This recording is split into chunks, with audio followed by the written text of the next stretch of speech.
இந்த வீடியோ தான் இப்போ செம்ம ட்ரெண்டிங்காக இருக்கு.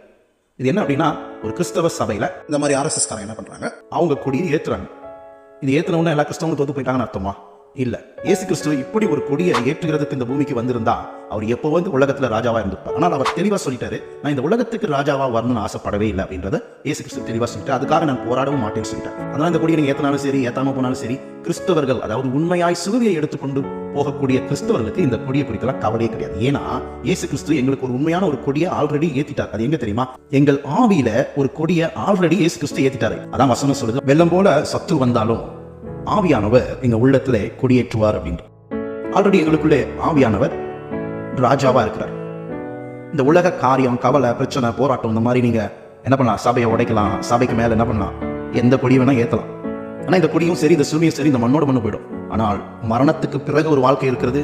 அப்ப தெரியும் எந்த ஜெயக்கொடி உண்மை உள்ளதுன்னு. அப்பதான் சத்தியத்தை அறிய போறீங்களா?